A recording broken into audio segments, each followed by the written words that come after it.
Bum, ba, da, bum. And we're live for okay? Yes, that was great. Okay. We're live for episode 24. I can't look away, Bo. I have to be looking at them straight, and you know why.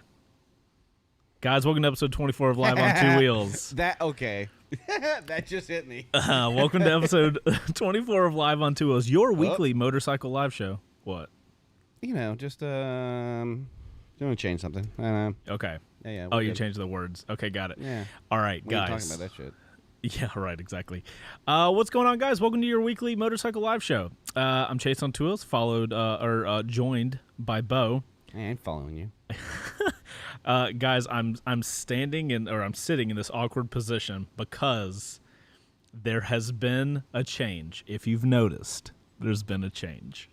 I typically had long hair, and my sister-in-law came into town, or not came into town. She lives in town. She lives like fucking 20 minutes from me and Heather, but she was over at the house on Sunday, and casually, she was like, "Hey, you want me to cut your hair?" She does hair cutting. And I was like, "Oh yeah, sure." And then I was like, "Wait, we've been doing something every single week. Have we been doing it since we started?" Close. Close. Yeah. Every week on this show.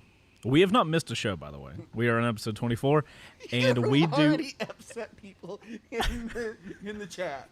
Don't you look straight? Oh, sorry. We do something every week. It is called a mullet check. Ladies and gentlemen, up until this week, I've just had longer hair. We've been growing my hair out. But This is we. Heather and I. It's a team effort. Guys, for the live show alone, I told my sister-in-law, I was like, "Hey, let's cut a mullet for at least one episode." So since Sunday, I've been rocking out a pure mullet. And I don't know if you guys are ready for it. If you're only listening, because this is available on audio only, you need to watch this episode. Bo, are we ready to do this? Yeah. Where is everyone? I noticed that it says 33. Yeah. Something makes me feel strange about that. Like Yeah. something. Yeah, well, let's hope the mullet check brings him in. Yeah. All right. So this means it's not a mullet check anymore. It's a mullet done. All right. Ta-da! Check it. Oh, party in the back. Some mud flaps. Business in the front. So yeah, Bo and I were talking. It's essentially a mud flap. Yeah. You're like a Peterbilt now. Yay! So yeah, I have been rocking a full mullet, and I think it's hilarious, and I absolutely love it. Yeah. Heather told me I can keep it until we start shooting weddings again. Nice. So I don't know if I'm going to keep it until then. You guys are going to have to find out next week. Anyways, guys, this is Live on Two Wheels. We talk about motorcycles. We do it every single week. And mullet or not. Come mullet or high water. Oh God, guys, drop a like for the mullet. I expect the most likes on this live show as compared to every other live show, because I've never had a full-on mullet. You know what's interesting about that? What's interesting about this? The fact that I have long hair, but you do know how it's cut, right? Mm-hmm. No, you've had a mullet the whole time. The whole time. You're like an incognito mullet. Yeah. I just don't go around. I'm not like, a CrossFitter, and I'm not telling everybody about my mullet. So, guys, we are going to talk about getting back to the actual show. This is not just a bullshit hour with... Well, it is a bullshit hour with me and Bo, but, most... change the episode till we talk about mullets? No, I think we'd have even less people watch somehow.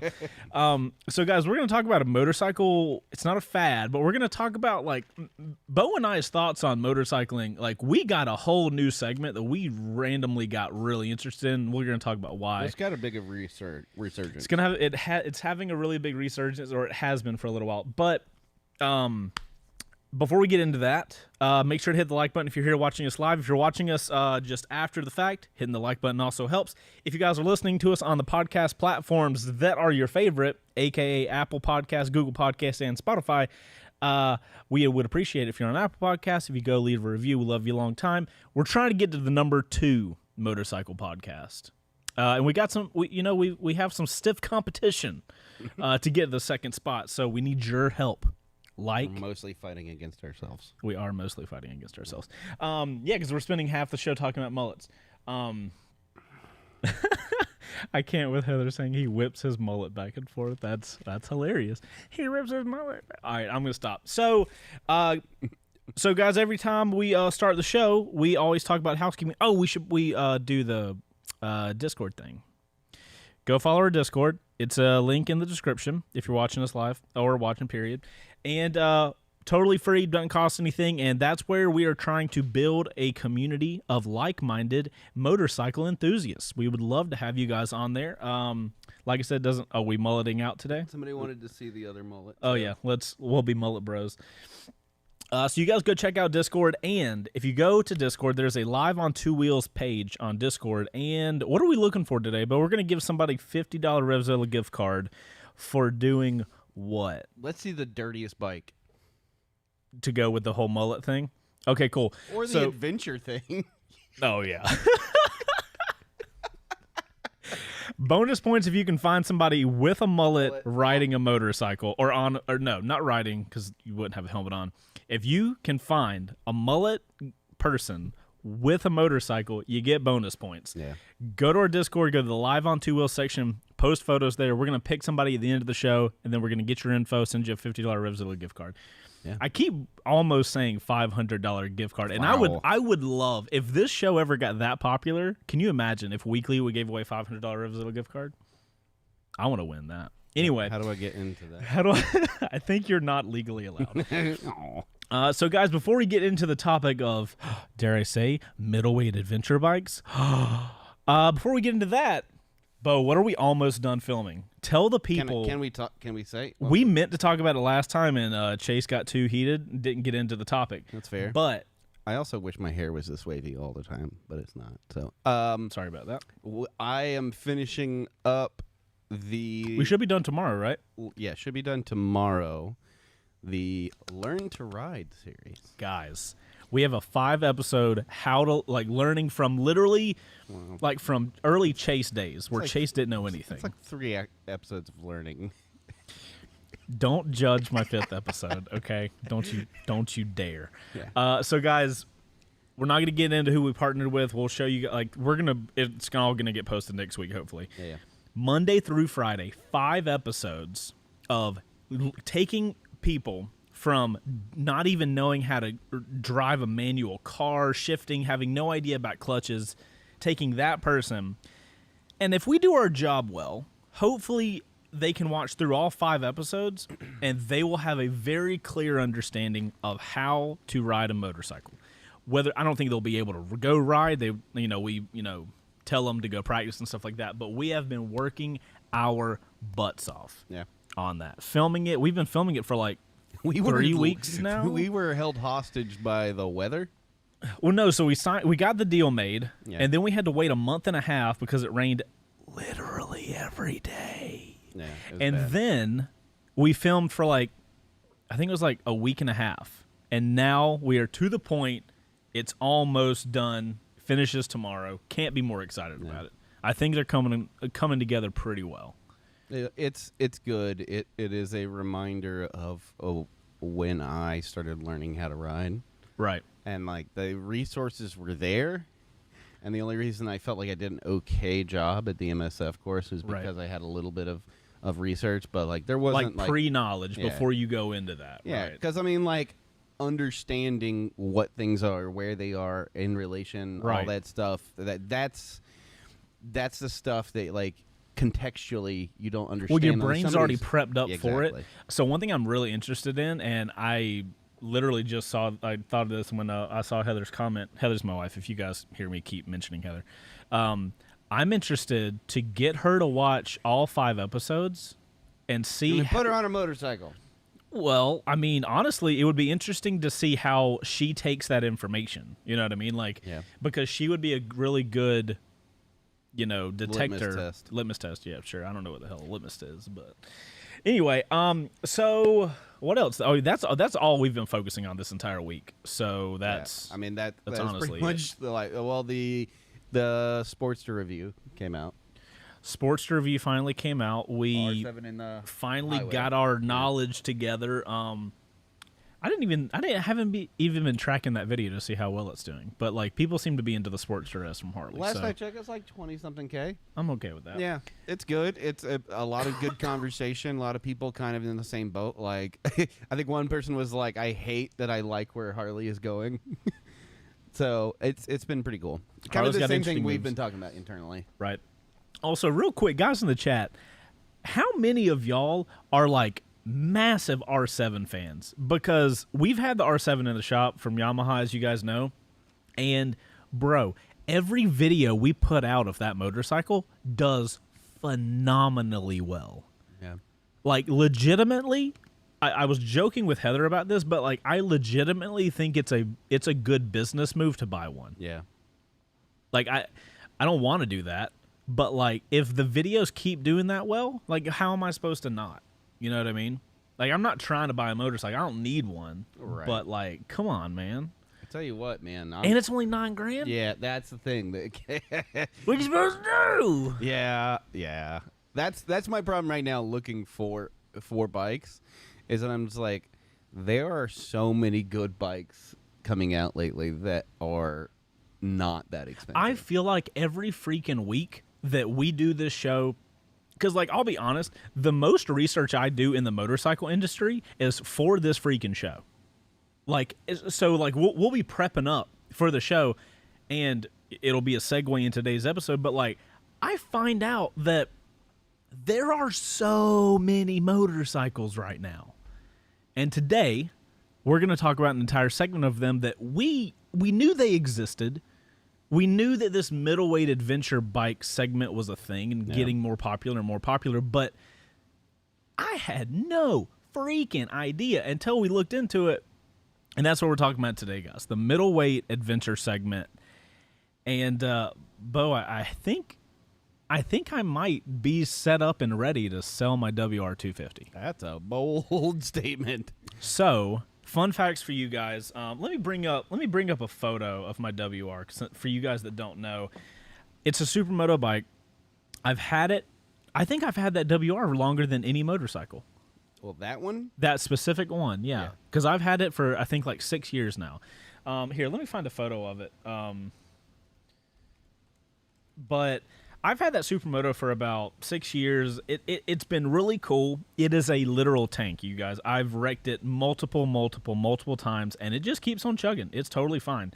But if I'm going to be honest, for the last little while, I don't really ride it that much. As you guys can see, my MT-10 is on the lift behind me.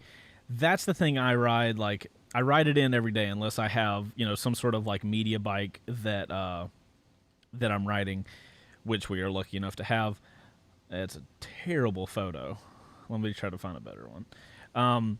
But I have this cool WR250 at my house, and I just don't ride it because I don't think it kind of fits my riding style right now.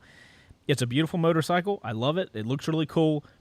You've had a lot of fun on it. I've had a lot. So that's my thing. Like, I've gotten my time out of the motorcycle.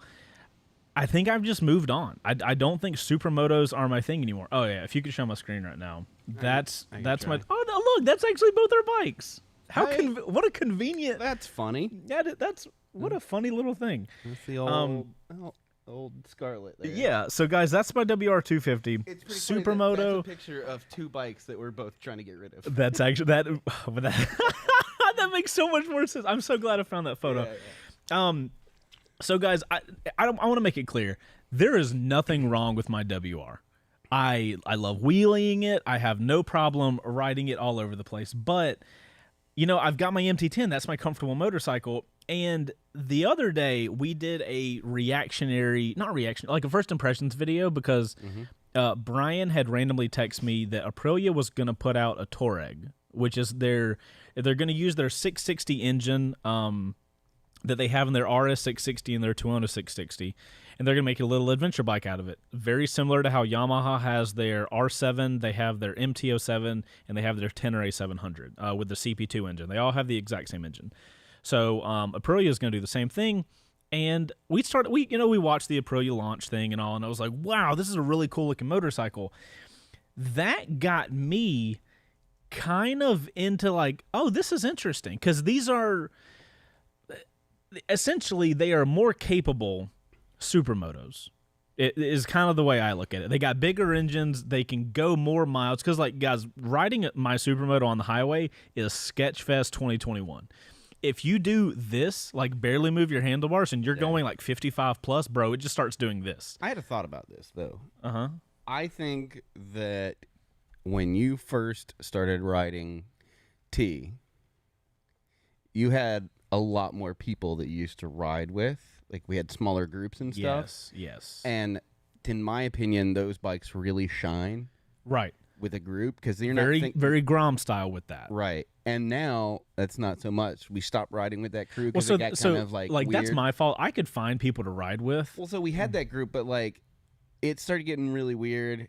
And like there was Facebook drama and stuff like that, and they were doing a lot of like nonsense, and we just kind of pulled back from them. Well, like if I'm gonna be honest, dude, the supermoto. So like me and Yummy's series is a perfect example of if you got another buddy to ride with, and you've got two supermotos, you can have a great time. Bro, me and my friend used to ride 50cc scooters around. We had a whole bunch of those. Right, blasty blast. Yeah, the size of a motorcycle has literally nothing to do with how much fun you can have with it.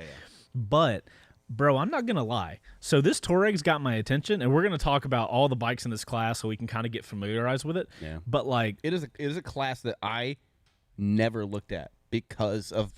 Well, like, I never looked at it either, but, like, it was never like I looked at it. Small. Yeah, you am small.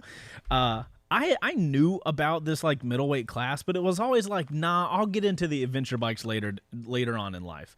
But recently... Tenere 700 looking dope, Touareg looking like a T7 that has tech, and then the other day that tipped this iceberg over to expose the depths that it goes, we got invited on this cool little Triumph, what do you even call it, like a day trip? It was like it was a break-in trip. Triumph messaged us, because Triumph's local here to Atlanta. They messaged me and were like, hey, do you and the crew want to join us for a 200-something mile day ride? We show up at Triumph headquarters. All the team, me, Bo, Brian, and Luke. Y'all, they had 15, 20 Triumph bikes. They had almost their entire line just sitting in a parking lot. And it was literally like, hey, whatever you want to ride, run to it we took and turns and ride it. And then, we were swapping out throughout the day. Yeah. At the end of the day, Bo did not plan on this. Bo, tell him what the hell happened with your Flamingo gang ass. So we started off, and I was on the Triumph Bobber. Bo would not let people ride the bobber. That's not true. I had to be like, Bo, please get off the bobber and let me ride it for 30 minutes. That's because you wanted to switch out with a freaking... And even then. So I rode the Street Triple RS. I rode the Trident. I'm surprised you didn't like the Street Triple RS All right. a little more. Like, because you were almost on Bo complain status. It's not comfortable. Like, that kind of position is just not comfortable. For you. That's what I'm saying. Yeah. Well, it's not comfortable for anybody. Just certain people are, like, nobody that gets on there going like, oh, this is the pinnacle of comfort. It's just some people take, or can handle that kind of riding position. That's not me, baby. I got bad back. I got blown out knees. Like, well, no, it's totally a personality thing because I have a bad back too. But that bike's more comfortable to me than the bobber. We kind of talked about that. But yeah, you've sat on bikes like that, so you know how to sit on it to deal with the discomfort. There is no part of you that can look at it and go, this is a comfortable bike. You have learned a way to make an uncomfortable bike not suck for longer. Anyway, move on. The point is, I go through a couple of these bikes. I end up back on the bobber for a little bit, and then we get to a stop, and Doodle was there, and she was on the Tiger 900 low. I did not know this bike exists. If you guys don't know, the Tiger series is Triumph's adventure bikes. They have a Tiger 850. They have a Tiger 900. They have it. The 900 goes into the Rally Pros, and I believe they have a Tiger 1200. Yeah. Which is strange that they have an 850 and a 900 like concurrently in the line. But anyway, you were on the 900 Pro or low. So I got on that because me and her have similar inseams. How tall and what's your inseam real quick? Just so we can get a baseline. 5'7" with a 31-ish, 32 inch inseam. Okay. She is 5'4" with a 31-inch inseam, but her legs are also like that. My thighs are her torso. Like I have thick boy thighs. Like I'm mostly thighs. I'm 200 pounds, and it's almost all in this gorilla dumpy in these tree trunks. Like that's so I have a hard time fitting on most motorcycles that are tall because their seats are also wide. Right. And I can't get my fat boy thighs around them. So You have interesting problems, Bo. I'm going to be honest. so most bikes that are tall, I don't feel comfortable on unless I can get a good footing. Like I have no problem, just like I did with the Daytona, and just like I've done with a lot of tall bikes. If I can Right. get a foot down and have my foot on the peg, I can be all right if the weight's okay. Mm-hmm. But once that like balance, that's outside of my comfort zone, and I just Right. don't like it. I want to be comfortable I got you. at a stop or at slow speeds, and so ADV bikes were just out the door. Yeah, you didn't even look at them. Yeah, because they're all like 17 feet tall, And they're heavy most of the and time. like 9,000 pounds. So I'm just like, okay, well, never gonna do that. So I rode this thing, and I'm just like, bro, I want one. I want Well, one so the immediately. seat, bro, the seat on this thing literally looks like the It's a tail of a hammock. motorcycle, and it goes, It's like a boomerang. and it goes. It's like, how is the seat even that low? Yeah. Seeing, for one, I really wish I would have. I had my helmet that didn't have a GoPro on it, so I couldn't record anything. Yeah.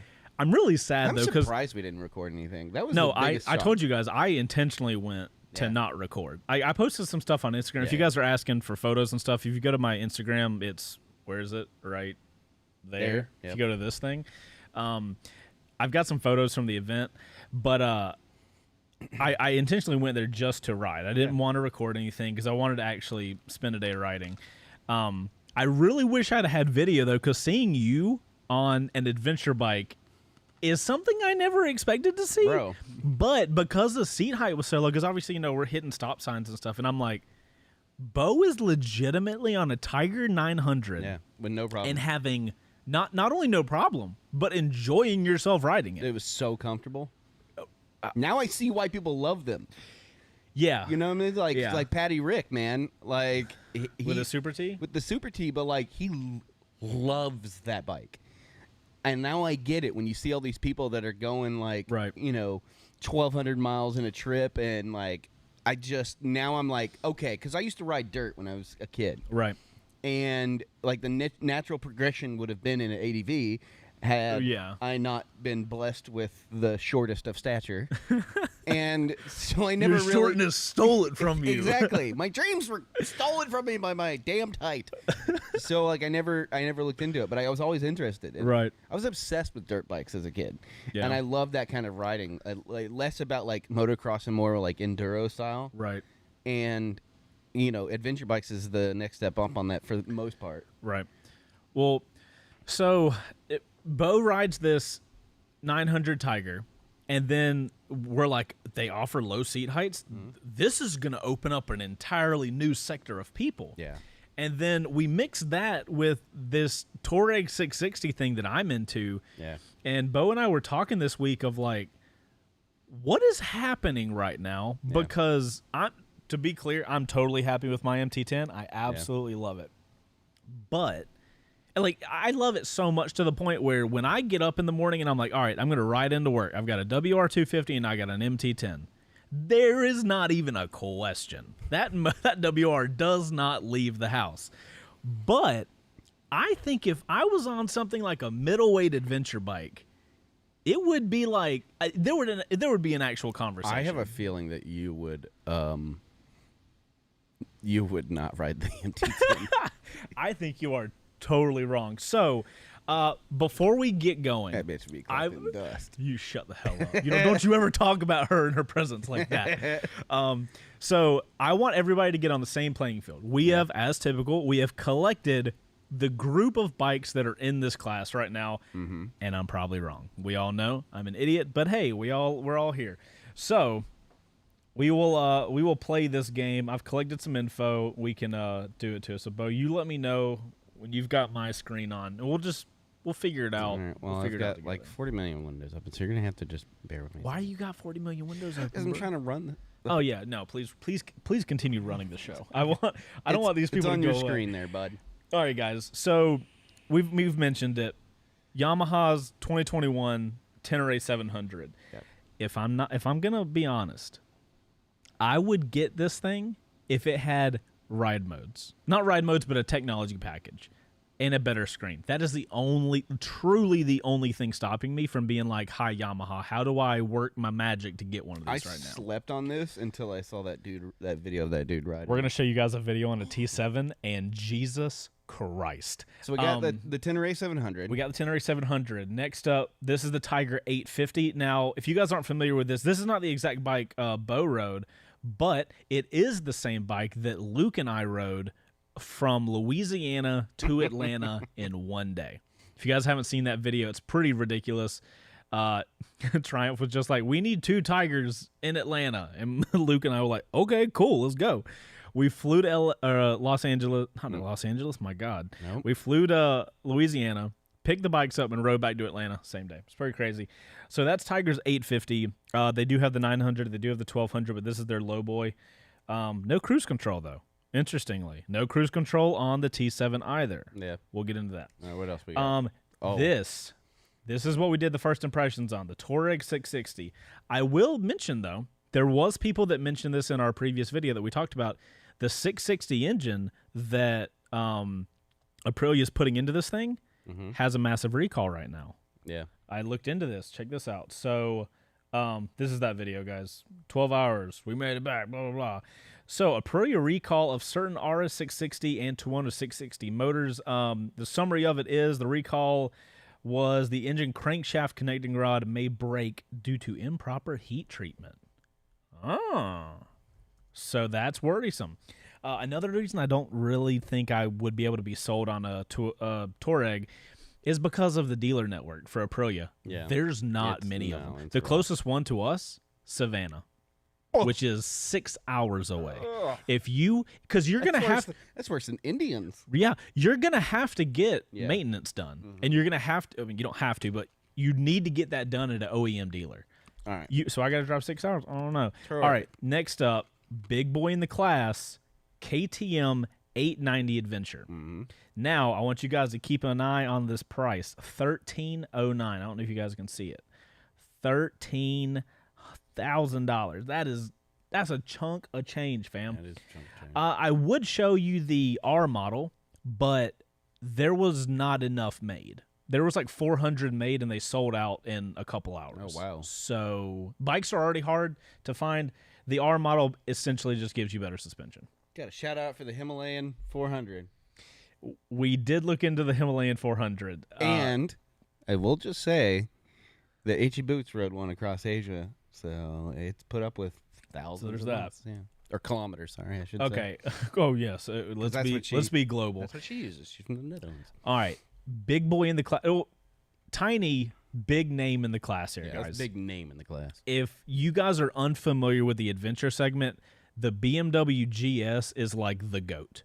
Yeah. It was from what I understand, it's pretty much what everybody uses to. It's the trendsetter. That's the guy. Yeah. So the BMW, the GS that everybody thinks of as a GS, like you guys have seen a GS before if you're into motorcycles. Yeah. You're thinking of the GS 1200. It's big. You're thinking of the big guy. This is a smaller. This is the F850 GS Adventure. So as you guys can see, we're trying to clump these in together. All right. Next up, we have the brand new. For last year or this year, something like that, Kawasaki KLR. Now, I've done a first ride of one of these before, and bro, this thing is a tank. It feels like a tractor. It's not fast, and it's not great at really anything. That's how I feel about the little boy too from them. Well, the Supermoto. Yeah, same thing. But you feel riding like this, this thing, you could drop it off a cliff. And you could get all the way down into the valley, pick the bike up, and keep going. It feels like that. Now I haven't owned one.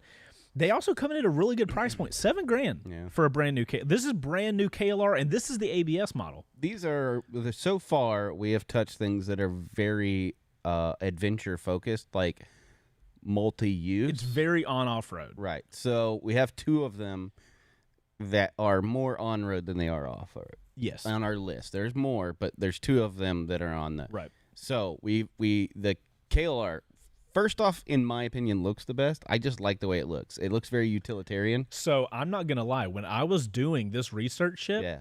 and I was like, well, let me look at what Kawasaki's got. I saw the KLR, and I'm like, hold the hell on. Yeah. Because like, bro, KLRs haven't changed in a while. I don't know what it is, but I just like the way that looks. Low back end, high, almost like I like the Africa Twin. You know what it kind of looks like? It looks like a baby multi, kind of. A little bit. It looks like a baby bird multi. So to me, this reminds me of like I said, the what's the one that we had a picture of it Earlier? Yeah, it's kind of like that. The way that the T7 has that frame that is just this shield that sits on the front of the bike. I like that. Like, I like that style. This thing is like, it's very short in the back, high in the front. Yeah. And it just looks like it's built like a tank. I think it's the best looking. I was very surprised when I got to the KLR, and I was like, I don't know how I feel right now. I didn't want to like it. Yeah. I wanted to just include it because I want to be inclusive and make sure we show everything. And then I looked at this and I'm like, one, Kawasaki did a phenomenal job with their product photos. You guys need to go to the Kawasaki website and look at KLRs. Mm-hmm. They did a great job. This is just one photo. There was plenty of them. It's also the cheapest in that displacement class so far. Right. So next up we have Suzuki's. Next up we has Suzuki V-Strom. They got a 650. They've been making it for a while. I remember I have ridden a V-Strom before. I believe it's a 1050 that I rode back in the day. It's been a couple years. Yeah. It is a surprisingly good motorcycle. Yeah. It hasn't. It looks a little old-fashioned. It needs a little updating. Welcome to Suzuki, where we have already paid for our R&D. No, 10 years over. Look, I'm going to be honest. I'm not the nicest to Suzuki. I've got an episode planned where I'm going to boil them alive. That's a terrible statement. I would like to. Can I retract the statement I just made? Boy, we're about to get sued. We're going to get arrested. I have an episode where I am very critical of Suzuki's updating of their bikes, but cries in DRZ. Yeah. I will say though, the V-Strom is probably one of the better bikes Suzuki makes. We won't get into the other ones, but the V-Strom is there. I know a lot of people really like the V-Strom. That was the word that I was looking for, the Dakar rally bikes. I like that style. Yeah, I do too. All right, so V-Strom, boom.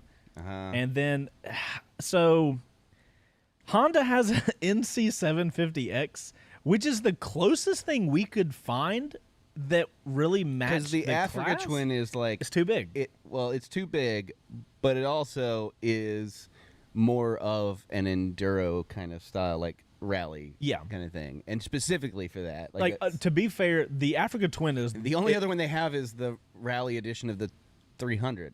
Yeah, and that's too small, so we couldn't really find a good Honda to put here, so it is what it is. Yeah, this is more in the multi-strata kind of line where it's like street touring, right? Yeah. And here it is. Here it is, my boys. Now, we all know Husqvarna is basically the techie kid of the KTM family. Yep. Everything Husqvarna, it comes from KTM. This, as you guys can see, is based on the KTM 790 Adventure with the 890 power plant. We got 25 minutes, by the way. So. Nuh-uh. Yep. Keep it going. I thought we've been rolling through this. Anyway, this is called the Norden 901. Another brilliant name from them. The names are just... I wanted them to call it the Norden Pillin. Bro, here's what I want. You know how there's so many videos that are sponsored by NordVPN?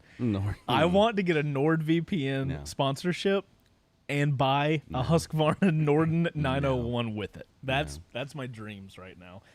I think this is the coolest looking bike I have seen in a long time. See, and it follows that same kind of that idea of like there's a shield in front of you. It's all one piece. It's that very rally. It style. very much has that kind of front shield. Yeah.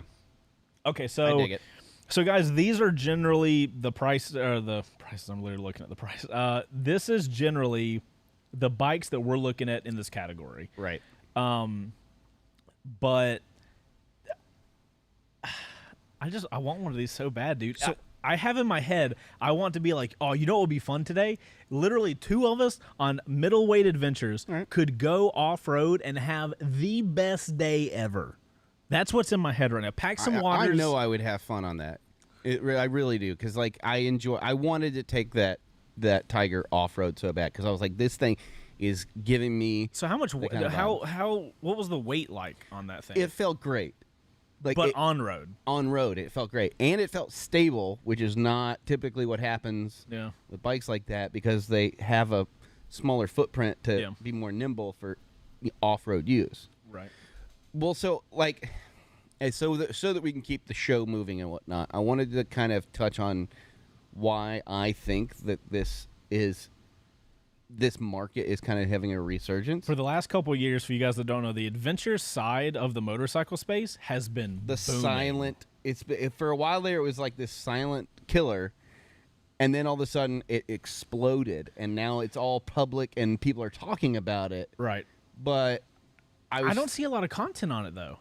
No, because those are the kind of people that I was going to say, do you know why we don't see content? Because these people are too fucking busy riding these things out in areas that they don't have service. So they can't post online while they're riding. They can't post on Instagram because they're out in the middle of fucking nowhere. Yeah, 100%. So I thought it'd be interesting. I just want to give kind of my opinion why I think this is happening. I would Bo, could you please give me your opinion on what you think? I would gladly give you my opinion on what I think. So this happens with all motorcycles right now.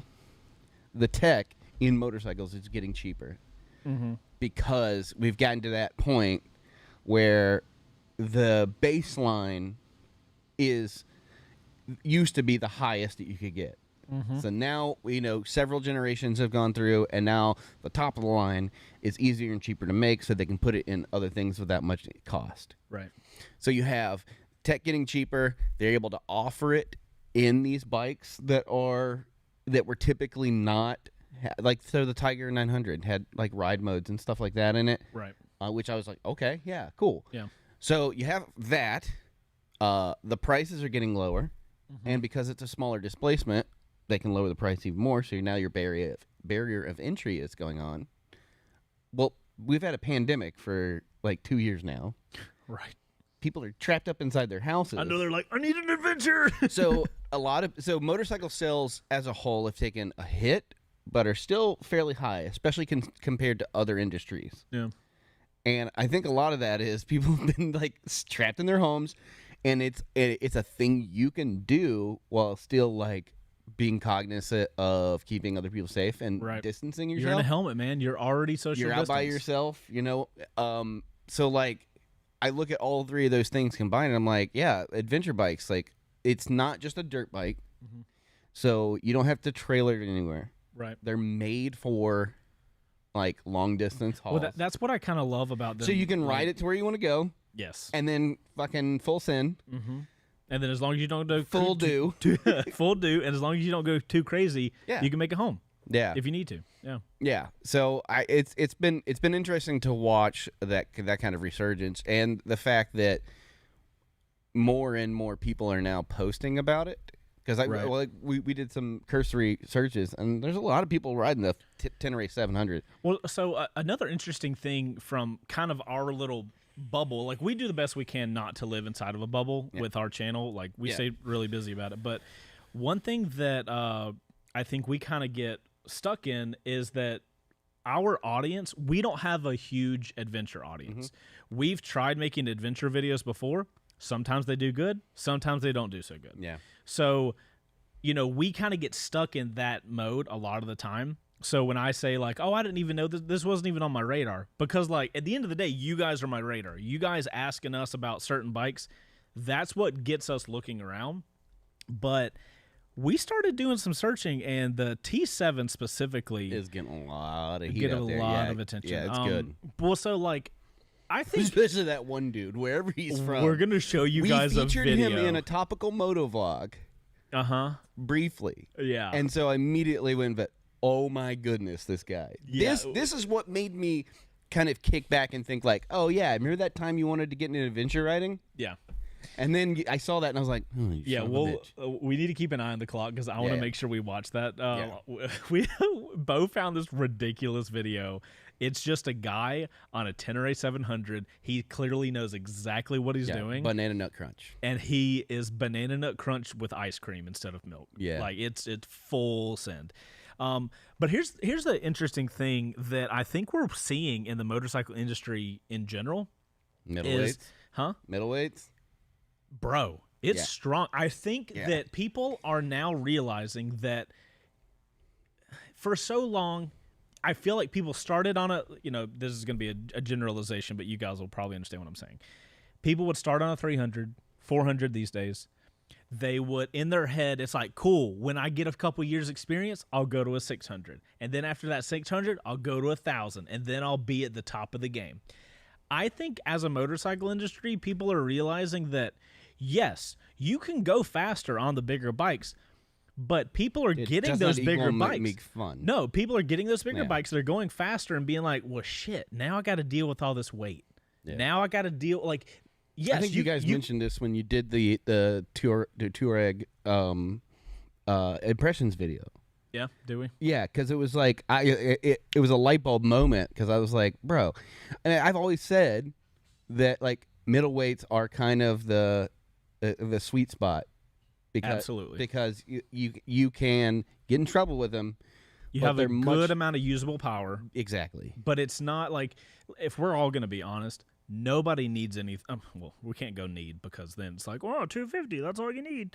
But But sometimes that's where you and I differ because like you can totally, and people do it all over the place, ride a 250 yeah, everywhere you go and be completely safe. You don't need power. You want yeah, power. you can't talk you about have to need with justify motorcycles. your want Right. as a need. The point though, middleweight, that 650, 700 range, it has this middle area of they're all super light, power wise they are super capable. Yeah. And at this point, we're seeing technology that's only been in the upper level motorcycles. Like you said, the Trickle longer down. that technology is there, the lower it goes. Yeah. So we're seeing motorcycles start to have like phenomenal traction control, ABS, rider modes, like lean sensitive ABS, like crazy stuff. Yeah. The more that those bikes and those platforms stay the same and have incremental upgrades, and means that the R&D for them is paid for. Yeah. They don't have to worry about it anymore, and all they can do is like iterations. But all the big stuff that they're basically filtering all the new technology through. Right. Once that's done, it has nowhere to go but the rest of the line. I'm not going to lie to you, Bo. Right now, the only thing stopping me from selling my WR and being like putting a deposit down on a TS7 is the fact that I'm just one of these idiots that I like having rider modes, and as stupid as it is, Yeah. if I'm going to be sitting on a motorcycle looking at a screen, I want it to be a cool looking screen. I already have a bike with a shitty screen. I don't know, man. Right. I rode that Tiger 900 and I didn't give a shit about that screen. You say that, but it's because it's a nice Bro, screen. I had to move. I got in trouble for putting my speedometer away from. I took my speedometer down and put it where I couldn't see it. I mean, I don't give a shit about my screen or what it looks like as long as it tells me the things I need to know. Sure, having a nice display is cool, especially if you've got lots of information that needs to be shown. Yeah. But I can tell you this, on a bunch of those Triumphs, I looked at it and I'm like, there is so much unnecessary shit on this screen. They had this butterfly RPM. Yeah, And I'm right? like, How cool. No, not cool. What am I looking at? I just wanted to see my RPM, and I've got to fucking decipher this hieroglyph that's in front of me. Like, just make it simple and like, Well, you know, I don't like- want not to argue with my own self, but I do. I will agree with that if they make it to where it fucking makes sense. I'm sorry, but those screens on the Triumphs, I was just like, this is bullshit. So we'll differ opinion on that. 70 million things in this little tiny RPM, and it's gray and light gray. So you can't really tell where the RPM is, and I'm just like, this is useless. Okay, they're not perfect, but Yeah. not to argue with myself, but I am now having a remembrance of the BMW F900R that I rode the other day that had all the tech I could ever want, but then the engine wasn't good. So is the T7... So let's show people what the T7 is capable of. Well, the T7, if we all, in case you guys don't know, T7's got that CP2 engine, which is what the MT-07 has, and there are times, honestly, where I think about selling the MT-10 and getting an MT-07. I'm not even lying. Okay, so here's the thing. Go ahead and pull up that, because this is exactly why I don't give a shit about a screen. And what it looks like. As long as it gives me the information I need. Is it on ad status? It's on ad status. I'm going to wait until the ad's up, and then I'll play it. I just want to be clear, guys. I don't think I'll ever be able to ride like this guy, but it would be a travesty if we didn't show you guys this Go video. for it. This guy is on a Yamaha Tenere 700. Yep. Nobody Shitty gives a screen? shit. Yeah, shitty screen and all. And look at that. I can clearly see what I need to see right there. That I'm going 150 kilometers an hour. This isn't even the good shit, man. This is the street stuff. Yeah, guys, watch his entrance. Watch his entrance to the... It's full send, dude. Watch it. Full send onto the dirt. Okay, now the game has started. Yeah, this Watch is real this. shit. This is Okay, giant rocks. Dude, that'd take me 45... Oh, my God. Bro. Just the fullest of send. This guy is... Okay, first off, this guy is a professional racer. Has to. Yes, there's no way. we need to clarify. Do not do this at home. I like the fact that nothing this guy does in this video slows him down or makes him like think more about anything. Look at the size of those fucking rocks. Yeah, it's a lot. I think in one of these, it's just like real. There That, it is. yeah, Oh. that. But what is? Who needs a screen, dude? That guy's not looking at his screen. I mean, that's a fair point. Oh, here he comes. See, this makes me realize, like when I'm riding the MT-07 around, I'm like, I'm not really looking at the screen much. Yeah, this guy. This is such a good bike. This isn't even the good stuff yet. Like, oh yeah, he's about to go up a mountain, and it's gonna get real interesting. Like, this is real open quick. fields. Wait till we get to the craziness that is the mountain riding. Yeah, he does some weird drifty around turn shit. We're looking at like these rocks. Perspective is weird, but these rocks that he's rolling over have to be the size of your head in some cases. Yeah, and look at him full. Oh my God! Yeah. Did not you stopping. see it? Yeah, not stopping him.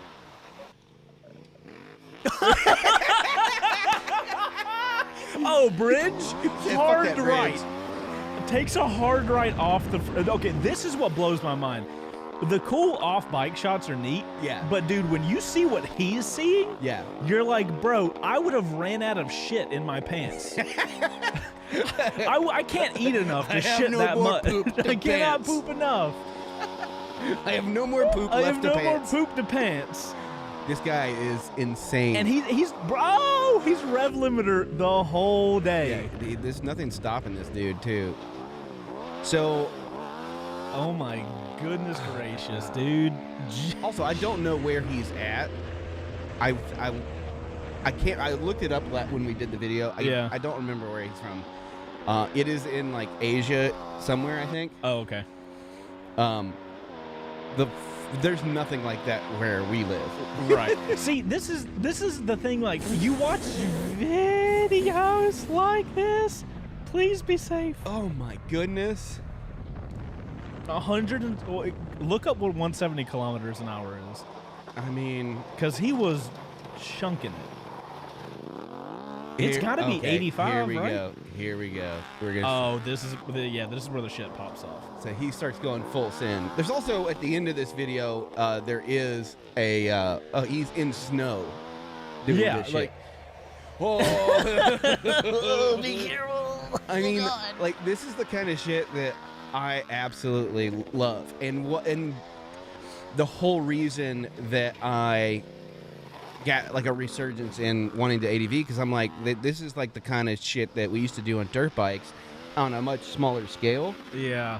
I didn't care about like MX or anything anything like that. Oh, God, I wanted to ride like this. You know Dude, what I mean? my butthole is puckering Bro, for him. Oh he my! hit Oh a my turn. God! He goes into the wall. He's just No! a full fucking do. Oh my! This is what I'm talking about. Just wheels up, just in the. Bro, what? The front wheel's supposed to be on the ground, not first. I love how he's just like fucking. I don't care. I'm using the wall. Yeah, he utilized the wall. He ran into the Yeah. wall intentionally. As long as I'm not off the bike, I'm still on the bike. Yes, am still good. But, oh my Like, God. What? Yeah, this is what I'm talking about. Now he's in like some elevation and shit. It's like real sketch ass roads. Right. Full This send. is the most ridiculous. And Alright. guys, we'll have a link to this video if you guys Yes. want to go watch it. Oh Yes, my yes. God. Let's go buy him right now. Okay, here. Buy 2 of them. All right, Bo. Here's the question though. Yeah. It's been on the channel Yeah. that you are in the process of your next motorcycle, the long process.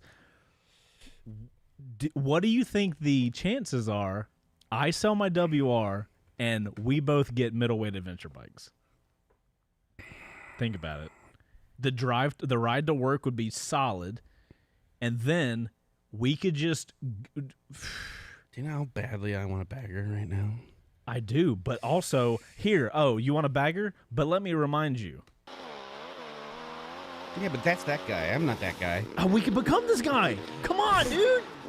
With enough time, we Yeah. could do that. Probably, you know? Oh. Yeah, come on. Look at this guy. Just the fullest of sins. Bro. You know, think about it. Oh my God. Bro, come on. Bagger versus this? Live a little. Yeah, I know. But like. Look. You could get bags for this. You could get bags for any of these bikes. Yeah, there's time and training, and there's talent. That guy gets it. Hey, whoever, Troy, shh. I'm trying to convince somebody. I'm trying to make somebody do I'm trying to impulse buy. Come on, dude. Look at this. See your wife. Live a little? Question mark. Lamau. Bro, this guy is, in the jungle. Yeah, that's, people like this have probably been riding since they were like 5 or 6. You know what I mean? Listen, I'm not saying we got to do this, but like being able to take a bike on road to a dirt track Here's the and thing. then ride around If we were cautiously? gonna do it I'd rather trailer up pure dirt bikes to a dirt bike place. That's not fun. That's not adventure. It kind of is. No. Yeah, a little bit. Let me remind you more of what's happening. Come on. Oh, the snow. Snows. Look, Bo, snow. This is dummy. Look at this guy. He can't even see where he's going. Why is he doing that? Look how deep it is. Bro, it's So this is the same road, but in winter. why is it silent in the snow? That freaks me out a little. Yeah. Well, it's being covered by snow. Bro, the snow goes halfway up his tire. My favorite part of this video is at the end, where he is going over the bridge and kicking off torso-sized pieces of ice that have collected on the bottom That's of his it. bike. And that's at the end of this video. Yeah, it'll be. Oh, I haven't seen that part. So he comes across. Yeah, it's amazing. You're just like, this guy's like, bam. He is so deep in that snow. Yeah, that's insane. Okay, so watch. Here it comes. He goes, clink, clink. Look at the snow capped on the bottom of that. The whole thing is covered in ice. Okay. All right, so that's what kind of prompted this whole thought process. And when I had the opportunity to ride the Tiger, Yeah. because it was the first adventure bike I'd ever been able to ride and feel comfortable on, I was just like, bro, I get the bagger in the garage, and then second bike, because here, and I will say this, I would go back to not owning a car if I had those two as options. You would ride in the rain, in the cold, in the heat. Yeah, because I'd be able to. The bagger can help in colder times and rain. Okay. So the bagger would be I've got heated grips. I've got all the tech that I need. And then on the pretty days, you'd ride the adventure bike. Yeah. The middleweight adventure bike. Yeah. Oh, I'd be down. Hey, interesting. do we want to pick a winner? We got 5 minutes. You go do that. So I already know which one I'm going to do. It's not even. You're already in Discord and you know? Yeah, sorry. There's no question. I can't not do it. It's that big of a deal? Okay. Well, I mean, it's not a huge deal, but it is. It's not a huge deal, but it's a deal. It's pretty good. All right, I'm logging on Discord now. So guys, that's the middleweight sector. I think honestly, I'm sold on the fact that I am going to sell my WR and probably get a middleweight adventure bike. Yeah. I don't know what it's going to be yet. I've still got to figure that out because, like I said, This guy gets it. Mondragon 078 said, "How about this? Get a bagger, then get a trailer for the bagger, and haul a dirt bike behind the bagger." Sold. I'll ride my middleweight adventure with you with the bagger, and you'll have the baby trailer with the dirt bike. Sold. All right, who is small bore 2 wheels? There's no way I can't do it, guys. I'm going to switch to your screen. Yeah, come on, Dirty Joe Dirt. Joe Dirt and it's a Yamaha, and people think I'm sponsored by Yamaha. So in great. certain circles, that is my nickname. They call me Dirty Joe. Oh my god! As an homage to my gonna, glorious hair. My interview status and trash should be like I would ask you questions about why do people call you Dirty Joe? I don't want to know why people call you Dirty Joe. You can keep that for yourself. Yeah, Dirty Joe Dirt. I'm Dirty, man. So I'm a dirt bag. Like literally a dirt bag. Stop saying that so proudly. Jeez. I don't care. So reach out to whoever that is, and whoever posted that, and get them a $50 Revzilla gift card. Yeah, he's in chat right now, bud. Guys, I need to figure this out. If you guys have any recommendations, if any of you guys legitimately own these middleweight adventures, let me know what your thoughts are in the comments if you're watching this video, or if you're live here. I'm the just T7 leave Joe Dirt up there for the remainder. No, you're of this. good. The T7 has my heart. Yeah. I just want the tech, but do I? That's where I don't think you do. Well, here's my thing. That MT-07 ain't got tech, and I love the shit out of it. So my question is, and I've said this in videos, do I love it because it doesn't have tech? What is in my brain, Bo, that makes me think I want tech in a motorcycle? Because you like tech everywhere else. Huh. You integrate tech a lot in your life, so it makes sense that you would want it in your bike since that's a large part of what your life is. Right. But sometimes you don't need it. Well, something. So, like the RC8 is a perfect example of that. It's a race bike. It's totally analog. Yeah. And so, like, you have to give and take. Like, do you want tech or do you need tech or do you want tech? Well, so here's with the T7, I don't need tech, but the one thing I wish that thing had, cruise control. My God, that needs cruise control. Because if I wanted to take it on a super long trip, couldn't do that. I'd have to take the MT-10 because it's got cruise control. Yeah. And somebody asked in the chat, where's the R7 mountain video? I already replied soon, TM. Soon, TM. There you go. Next week sometime. Oh, no, it's not next week because we've got all the Learn to Ride series. Which I'm excited to share with you guys. 2 weeks from today, probably. Yeah. Sorry about that. All right, guys. So all we need to do is get like 4 adventure bikes in the shop and we'll be set. I look forward to reading through these comments because I'm really interested with... We end up having a lot of comments, and this happens on First Rides too, where people that have bought the motorcycles that I'm talking about comment who have had actual mileage and time on these motorcycles. So I love reading the comments and finding out what you guys know. Helps me out. So if any of you guys got middleweight adventures or bigweight adventures. I'd like to see how much of our crowd is, because we've said this before, and I'll be brief on this, is that your demographic has grown with you. We've gotten a lot of new, younger people. My demographic grows with me, but about 2 to 3 years behind me. Right. And so, like, that's a natural progression for a lot of people is to get into that kind of stuff, even if it's a secondary bike and they have a primary bike. So I'd be curious to see how many of us out there are ADV riders. I would also like to drop the ball, or drop the mic. Drop the ball. Do that plenty of times. I'll